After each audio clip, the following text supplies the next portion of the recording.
আমি এই রেসিপিটার নাম দিয়েছি আচারি রুই মাছ। আর কেন দিয়েছি একটু পরেই শেয়ার করছি।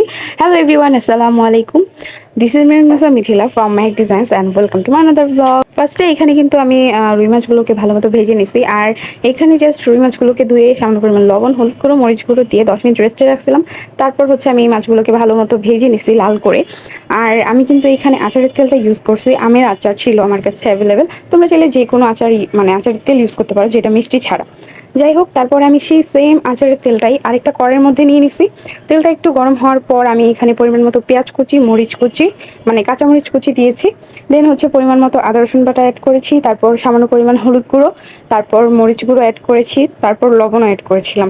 দেন হচ্ছে যেই প্লেটের মধ্যে আমি মাছগুলোকে ম্যারিনেট করে রাখছিলাম, সেই প্লেটটা ভালো মতো ধুয়ে জাস্ট ওই ঝোলটুক এখানে মশলার ঝোলটুক অ্যাড করে দিয়েছি।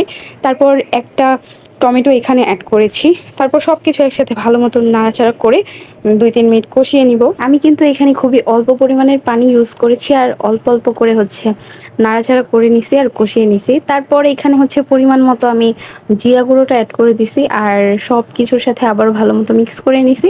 জিরা গুঁড়োটা দেওয়ার পর অনেক সুন্দর একটা কালার আসছে। দেন হচ্ছে আমি আরেকটা টমেটো ইউজ করেছি। ফার্স্টেই আর কি 2টা টমেটো দেওয়ার মানে কথা ছিল, আমি হচ্ছে আরেকটা দিতে ভুলে গেছি, যার কারণে পরবর্তীতে আরেকটা দিয়ে দিছি। আর 2টা টমেটো অ্যাড করার রিজন হচ্ছে ফ্লেভারটা অনেক সুন্দর আসবে আর খেতেও একটু টক ঝাল হবে। আর এইখানে আমি আরেকটু সামান্য পরিমাণের পানি অ্যাড করে দিছি, যাতে সেকেন্ড টমেটোটাও একটু ভালো মতো সিদ্ধ হয়ে যায়। তারপর আমি এখানে ভালো মতো মিক্স করে নিছি। তারপর অনেক সুন্দর একটা কালার আসছে আর পানিও অনেকটাই শুকিয়ে গেছে। দেন আমি এখানে এক এক করে ভেজে রাখা মাছগুলো অ্যাড করে দিচ্ছিলাম। মাছগুলো অ্যাড করার পর আরও 1 মিনিট আমি ভালো মতো কষিয়ে নিছি। আর here is the final look. কালারটা এত পারফেক্ট আসছে কি বলবো।